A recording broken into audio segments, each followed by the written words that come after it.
She was 74, waiting for a bus after visiting her sister's grave when a patrol car pulled up, and within minutes, the woman who once taught civil rights law was handcuffed like a criminal.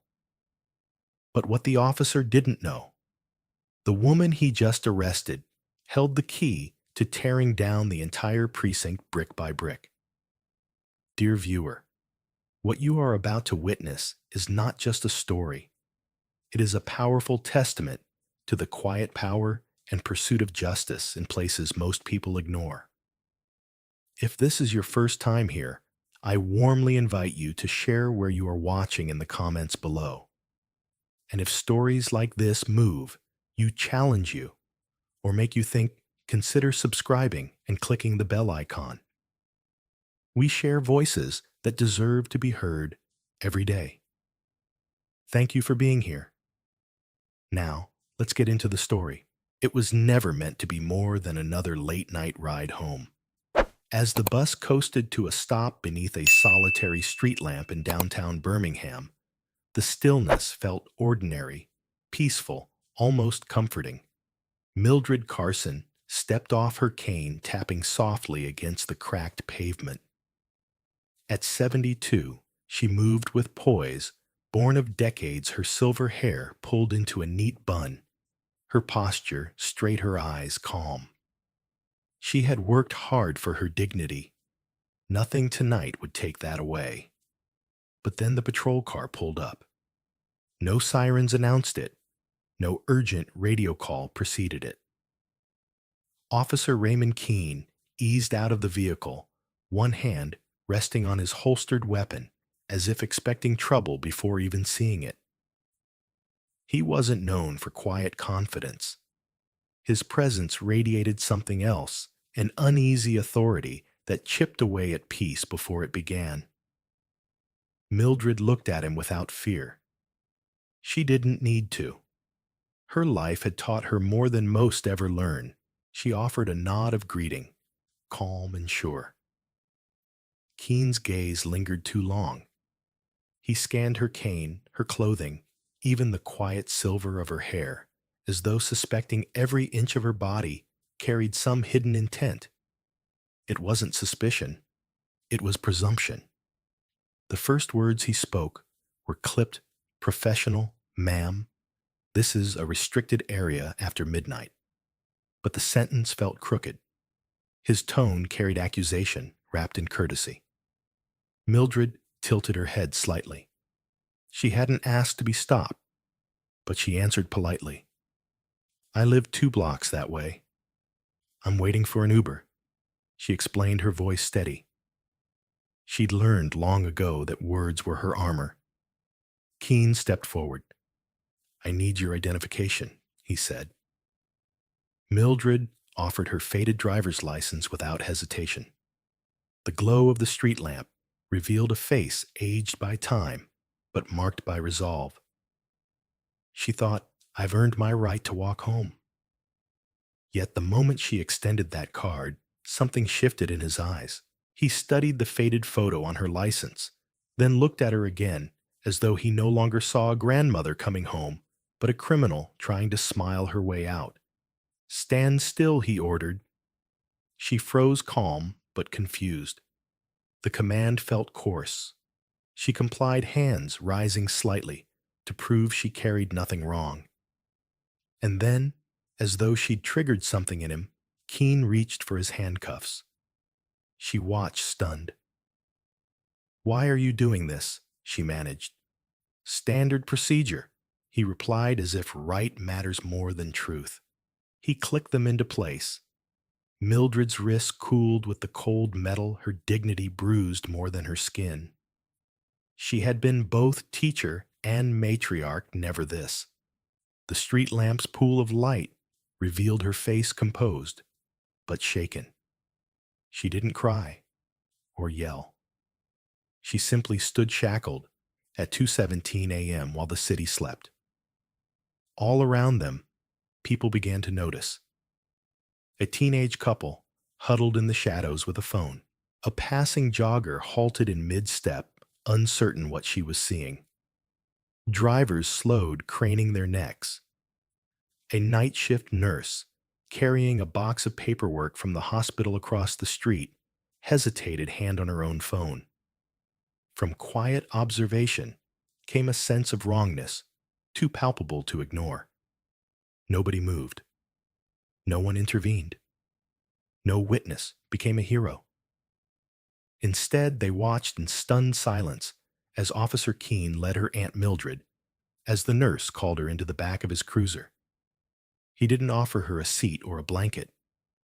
He just shut the door and walked around to climb into the driver's side, leaving the street lamp glowing on an empty corner.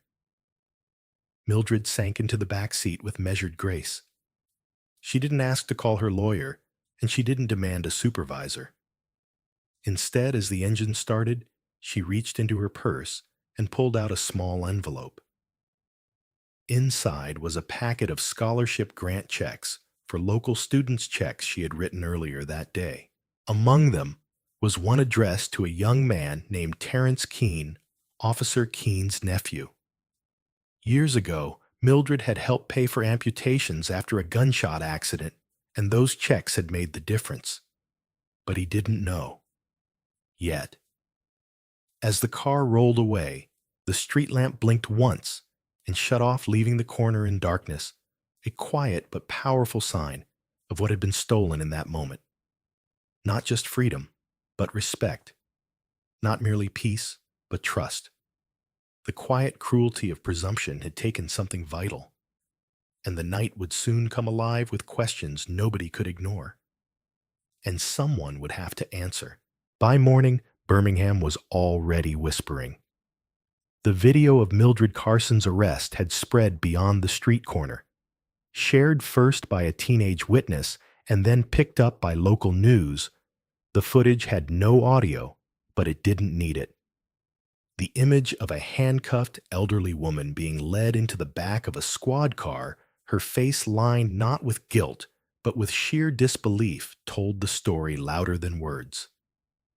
Officer Raymond Keene had written his report by then. In it, he described a non-compliant suspect, a potential identity conflict, and justified restraint per protocol. He emphasized safety. He underlined suspicion. He sanitized the truth with the confidence of someone who thought the badge on his chest could erase everything. But across town, in a cramped city newsroom, lit by dusty blinds and the glow of second-hand monitors, investigative journalist Lila Moreno read the report twice and knew something was off. Lila had been watching Keene for over a year, not because of heroism or promotions, but because of Whisper's quiet ones. Her inbox had filled with them tips, red flags, anonymous complaints from residents too tired to file official grievances, but too angry to stay silent. He wrote more tickets in black neighborhoods. His body cam went dark more than once. In one case, a high school senior walking home from debate club had been pinned face down on the hood of Keene's cruiser for loitering. The system had looked away, but not this time. Lila made a call to a contact inside Internal Affairs. She didn't ask for favors. She just asked questions that deserved answers. How many use of force reports does Keene have, she asked. The line went quiet. Then came a slow exhale and 2 words too many. Records showed a disturbing pattern. 8 misconduct complaints in 4 years. 5 of them involved elderly individuals. 2 had already filed civil suits. One, a retired veteran named Henry Whitaker, had died weeks after a hospital admission triggered by an altercation with Keene. The file had been sealed. Lila read that last part 3 times. And still he was on the streets. She pulled up his academy records. Below average in conflict de-escalation. Marked highly reactive under pressure. He'd once failed a psychological evaluation, then mysteriously passed it on a retest supervised by his precinct captain, a captain who incidentally was his cousin. The deeper she dug, the more the badge began to tarnish. The more his uniform, once meant to protect, began to feel like armor for something unworthy. She compiled every thread, every case, every complaint, every quiet testimony from people who thought they'd be dismissed if they spoke up. By noon, her story was ready. Its headline was simple: History of Harm, a Pattern Behind the Badge. And at its center was a photo, Keene standing, with his hands on Mildred Carson's shoulders, expression hard, her wrist cuffed, her cane lying on the pavement beside her, like a question the law refused to answer. The story dropped like a match in dry grass. Within the hour, the mayor's office released a statement promising a full investigation. The Civilian Oversight Board scheduled an emergency session. And in neighborhoods across Birmingham, people who had once feared they'd be ignored suddenly had reason to hope someone might finally listen. At the precinct, Keene's demeanor began to shift. He brushed off the news story as media spin. But when he walked into the break room and the conversation died mid-sentence when eyes no longer met his, he knew something had cracked.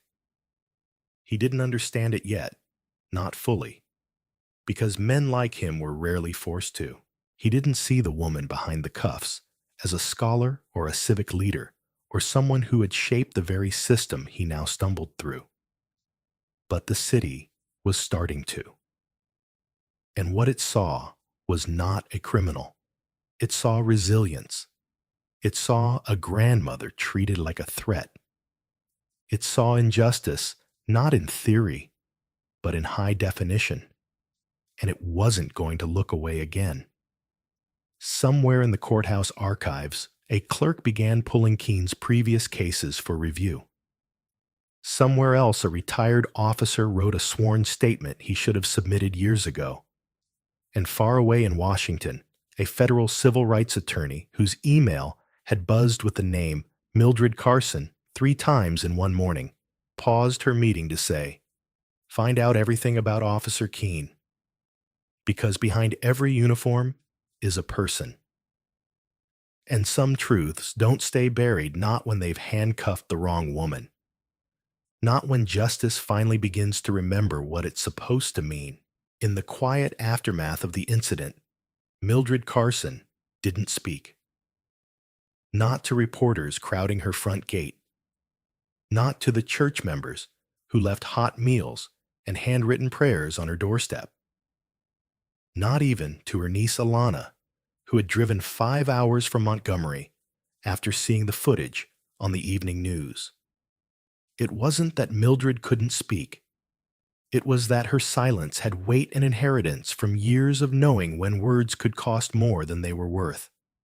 She'd taught courses on civil liberties, lectured halls full of students about due process, about rights afforded and denied. But this was something different. This was not a case study. This had been her body, her wrists, her name. She'd always believed in teaching with composure, never rage. But rage was in her now, coiled beneath her ribcage like a living thing. She didn't unleash it. She studied it, sat with it, let it simmer into something sharper. Her home became a vigil. Outside, local organizers began to gather not with chants or bullhorns, but with folding chairs and notebooks. They didn't come to protest. They came to listen. Because in Birmingham, when an elder sat quietly, you waited. You didn't fill the silence. You let it guide you. And then on the 5th night, Mildred emerged. She stood on her porch in a plain black coat. The cameras flashed. The crowd stilled. Her voice, when it came, was soft, hoarse from disuse, yet piercing in its steadiness. "I want you to understand what they saw." She began, her eyes scanning the crowd. They didn't see a woman. They didn't see a professor. They didn't even see a human being. They saw what they were taught to fear, and they acted on that fear like it was a fact. No one moved. She continued, "The silence I carried wasn't just mine.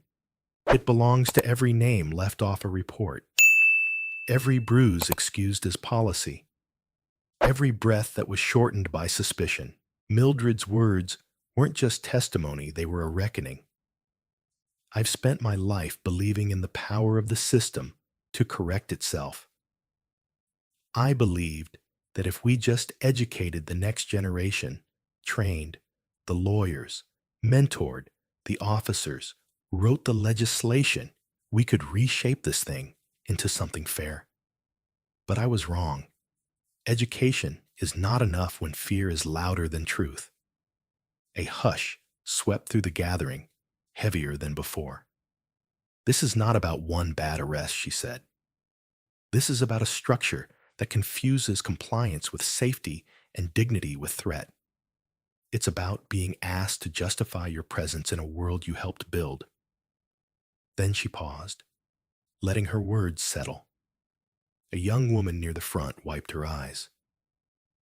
"I am not broken," she said, her voice now rising. "I am not defeated, but I am changed."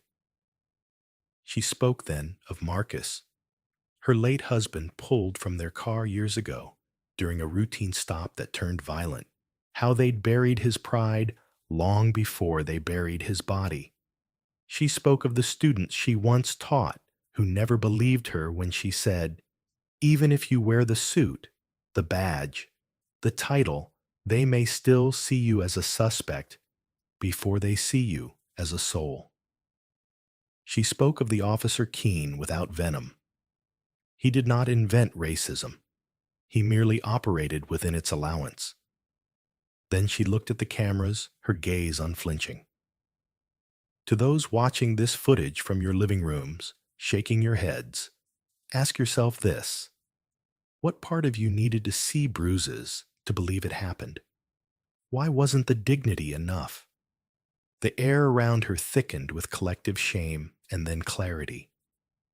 "I'm speaking now," she said, "because I will not let this moment be digested into a headline and forgotten. I'm speaking because silence is not safety, it is surrender." And with that, she stepped down, not into retirement, but into something else, something far more dangerous to the comfort of the status quo, the resolve of a black woman who'd had enough. By morning, the clip of her speech had gone viral, not because she shouted, but because she didn't have to, because her pain was articulate, because her strength was ancestral. In Washington, an aide to the Attorney General flagged the video with a note, "This one won't fade. We need to meet her." In Birmingham, organizers renamed their campaign Voice After Silence. And in precincts across the country, officers passed around the footage, some with discomfort, others with growing understanding. Because what they saw wasn't defiance, it was clarity, and clarity, once seen, can't be unseen. Mildred Carson had spoken, and the country had no choice but to listen. By the time the Internal Affairs team walked into the Birmingham 9th Precinct, the tension was already boiling under the surface. No sirens, no warnings, just a knock on the door, a federal badge, and a stack of subpoenas that weighed heavier than any gun on a hip. Sergeant Peter Keene, who had once believed he was invincible beneath his badge, stood in stunned silence as the DOJ agents moved through the station with clinical precision. His coffee, barely touched, went cold in his hand. The walls that had echoed his commands for years now closed in on him, each corner buzzing with whispers and uncertainty. Behind a one-way mirror in the evidence room, Officer Kara Dwyer stood frozen, watching her own reflection morph under fluorescent light. She had once believed this job could be a bridge between law and fairness. But in the days since Mildred's voice cracked the silence, the foundation beneath her had begun to crumble. The DOJ agents didn't need to shout. They didn't have to threaten. They simply laid down the facts, sworn complaints video footage, a timeline of procedural violations. They'd come with documentation and determination, each piece another nail in the coffin of a precinct that had operated unchecked for too long. Keene tried to regain composure, speaking with clipped defiance to the lead investigator. "You're blowing this out of proportion," he muttered. It was a misunderstanding, but the words felt brittle even to him. The agent didn't respond. Instead, he slid a copy of the footage across the desk. The same footage the world had seen, Mildred Carson's calm refusal to surrender her dignity, her hands cuffed without provocation, the smirk on Keene's face as he dismissed her paperwork and her humanity. That smirk had become a symbol, and now it was evidence. Within 48 hours, the station was under full federal review. Computers were seized, body cams audited, logs combed over for inconsistencies, redactions, erasures. Every corner of the building, every drawer, every file cabinet bore the weight of scrutiny. The local news picked it up first, but national networks followed swiftly. Headlines crawled across screens like unraveling threads.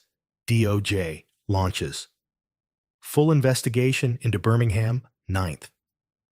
Precinct faces allegations of systemic abuse, discrimination. Whistleblowers step forward following arrest of civil rights educator. The last one stung more than the others for Keene, and for every officer who'd laughed at Mildred's silence, dismissing it as fragility. Mildred herself didn't return to the precinct. She didn't need to. Her truth was already reverberating through its hallways. It was in the way the officers walked quieter now. In the way the radio static felt heavier. In the way Officer Dwyer hesitated every time she reached for her clipboard, wondering which report might later be evidence. But the real collapse began with the community. Protests weren't held on courthouse steps. They were held in classrooms, at town halls, in living rooms where families asked questions they'd buried for years. Faith leaders spoke of justice with urgency. College students wore shirts that said, "Ask me about Mildred." And slowly, the support that had once protected Keene Station began to erode. Local businesses stopped donating coffee and equipment. Community liaisons resigned in protest. A major civil rights organization announced it was filing a federal class action suit naming Keene and two other senior officers. It wasn't just Keene's career on the line, now it was the entire command structure. When the precinct captain was called into a closed-door meeting with the mayor and city council, the verdict was swift. Effective immediately, the Birmingham 9th Precinct was placed under independent oversight, with pending review for complete restructuring. The fall didn't come with sirens or chaos. It came with stillness. The kind of stillness that follows when the lies have been exposed and the truth is too loud to ignore. That night, as the officers cleared out their lockers, some in shame, others in confusion, Kara Dwyer sat alone in the break room, staring at the framed photo of the department's Officer of the Year awards. Keene's face appeared twice. She picked it up, then slowly turned it face down. Outside, the press waited, not for an arrest, but for a reckoning. And inside the cracked walls of a station that once stood like a fortress, the collapse was nearly complete, not from fire or protest, but from the undeniable power of one woman's truth finally being heard. Mildred Carson had not needed to knock the station down. She had only needed to stand. And everything built to silence her fell under the weight of its own reflection. The days that followed were not quiet, but they were deliberate. Mildred Carson didn't vanish back into the margins after the DOJ press conference or after the disciplinary hearings that followed. She didn't retreat, though no one would have blamed her if she had. Instead, She walked forward into a space she had never asked for, but one she now realized had been waiting for her all along. At 74, Mildred found herself sitting on panels she once taught about in her lectures. Panels about police reform, civil rights litigation, and systemic bias. The irony wasn't lost on her. For decades, she had stood at the front of classrooms, urging students to see beneath the surface of law and order. Now she was helping draft new protocols for how that law would be enforced in precincts just like the one that tried to silence her. There was a public forum held in Birmingham's Central Library weeks after the investigation into the Ninth Precinct concluded. Hundreds showed up: veterans, clergy, young activists. Some officers, too, in plain clothes, faces taut with the weight of reflection.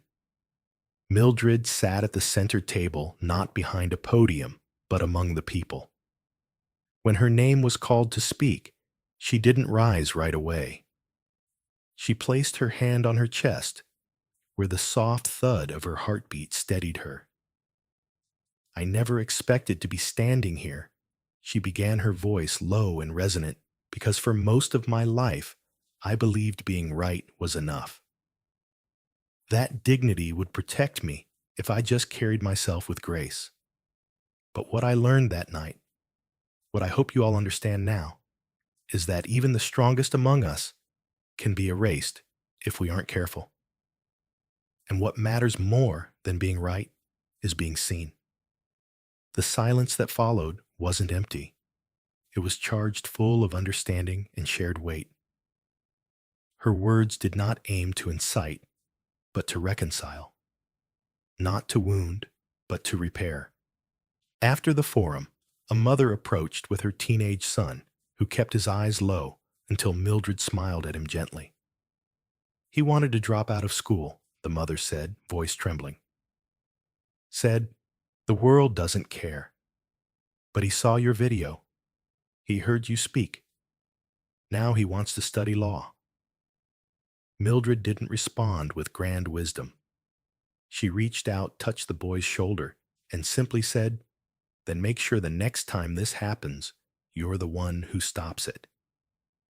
Meanwhile, the repercussions from the DOJ's findings rippled outward. 3 officers were permanently dismissed. A federal oversight board was installed over the department.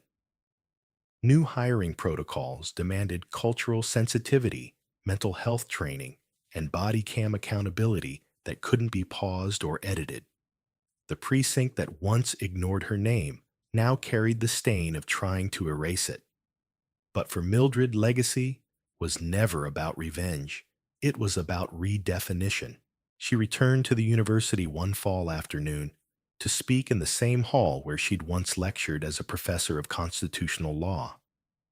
A banner hung above the entrance, "Mildred Carson Forum on Justice and Public Accountability." Her students past and present filled the auditorium. Among them sat Marina Lopez, the former student turned DOJ agent who had helped unshackle her that night. "You were right," Marina told her afterward. "Justice isn't a destination. It's a posture, and you showed us how to hold it." Outside, life continued, as it always had, cars honking, children playing city buses, wheezing along routes unchanged. But something was different. Not louder, just more awake. One afternoon, Mildred sat beneath the large oak tree outside her sister's old house, the house she'd been on her way to the night of the arrest. She opened a letter she'd received from a judge in Atlanta. Inside was an invitation: help lead a task force on civil rights enforcement for the entire Southeastern District. She laughed, not bitterly, but softly, like someone remembering a promise the world had almost forgotten to keep. That evening, Mildred walked alone to the edge of the old bus depot, the one where it all began. The platform had been cleaned up, repainted, the overhead lights fixed. Someone had even planted flowers where the cracked tile used to be. As she stood there, hands in her coat pockets, a bus rolled in. Slowly doors hissing open. No fanfare, no speeches, just a moment. And then a young girl stepping off her backpack slung over one shoulder, earbuds in. She passed Mildred with a nod, a flicker of recognition in her eyes. That's when Mildred understood the end of her story was never meant to be written by a mugshot or a courtroom verdict or a DOJ headline. It would be written in the moments that followed, in the reforms that took root, in the students who stood taller, in the officers who changed their oaths from silence to service, and in the quiet certainty that this time the system didn't just blink, it remembered, and it would not forget her name again. Mildred Carson's story began like many others, quietly, unexpectedly, and without a headline. There were no camera crews waiting, no news tickers scrolling across screens. Just a retired black school principal, 74 years old, waiting for a bus under the muted lights of a station in Birmingham, Alabama. She carried nothing but a satchel and a quiet sense of purpose on her way to bury a sister, not to awaken a system. But what happened in those next few hours reshaped the legacy not just of her name, but of an entire department, a city, and perhaps a generation's view of justice. The officer who detained her, Sergeant Alan Riggs, didn't shout. He didn't throw punches. But he did what so many in power have done with impunity. He presumed guilt where there was none. He chose suspicion over conversation, control over dignity. And though he had silenced others before her with paperwork, policy, and procedure this time, he met a different kind of resistance. Mildred didn't fight with rage or rebellion. She didn't beg or shout. She stood still, asked questions, and refused to let her humanity be erased by the hum of fluorescent lights or the echo of dismissive keys on a metal desk. It was a quiet defiance, but one loud enough to awaken the conscience of a former student, Marina Lopez, now a DOJ civil rights investigator who saw a familiar face in a grainy video clip and knew exactly what it meant. From that moment, the story grew bigger than the stop. Marina moved swiftly, mobilizing a response not just out of duty, but out of gratitude. She brought with her the weight of federal law and the clarity of unshakable purpose. The station, once arrogant in its routine, suddenly became the center of a reckoning. Phones rang. Computers were audited. Footage was reviewed. And when the truth came to light, Mildred's calm compliance, the unjustified detainment, the smug smirk of authority, it was no longer just a matter of internal affairs. It was a civil rights crisis. In the days that followed, the headlines reversed the narrative. Mildred wasn't an unnamed suspect. She was a former educator, a community leader, and a survivor of both personal and systemic erasure. She was no longer invisible. She was the spark. The precinct fell not in flames, but in resignation. Officers suspended, policies overhauled. The station, once untouchable, stood stripped of its illusions, and Mildred. She didn't celebrate. She didn't boast. She got to work. She returned to classrooms, courtrooms, and conferences. She helped author training manuals on civil liberty enforcement. She counseled young officers and testified in oversight hearings. And when the mayor offered her a symbolic key to the city, she took the podium and said simply, "Let this be a key to open locked doors, not just a gesture to keep me quiet." What makes Mildred's story so powerful isn't just that she endured, it's that she transformed. She rewrote the meaning of strength. She reminded us all that the most dangerous kind of prejudice is the one masked in procedure. And the most powerful form of protest isn't always loud. Sometimes it's a woman refusing to shrink when everything around her insists she must. The lesson we take from Mildred's journey is clear silence does not equal safety. Respectability does not guarantee protection, and systems will continue to fail until we force them to look in the mirror. But Mildred also taught us something even more vital, that change is still possible even after decades of disappointment. Her legacy is a roadmap. For those who feel too small to speak, her courage says, "Stand." For those who doubt if anyone is listening, her voice proves they will. And for every person who has ever been dismissed, disrespected, or disregarded for simply existing, Mildred Carson's story is a reminder that dignity once claimed is a force no badge or bench can erase. So what does this mean for you? It means the next time you see something unjust at work in your neighborhood, online, don't look away. Don't stay silent. Ask the hard question. Send the email. Make the call. Because someone like Mildred once taught someone like Marina, and that chain of courage can stretch farther than any law ever could. We live in a world where injustice often hides in plain sight, buried in routine procedure and quiet dismissal. But the only thing more powerful than that silence is a voice brave enough to interrupt it. Mildred Carson interrupted it, and now it's your turn. If this story moved you, if it reminded you of someone you love, someone you've lost, or someone you used to be, don't let it end here. Share it. Talk about it. Use it. And if you believe in stories that honor courage, spotlight truth, and amplify the voices that systems tried to erase, please support our channel. Subscribe, like, and help us continue creating more content that not only informs, but inspires action. Because every time one person speaks out, a system trembles. And maybe that's how justice finally rises.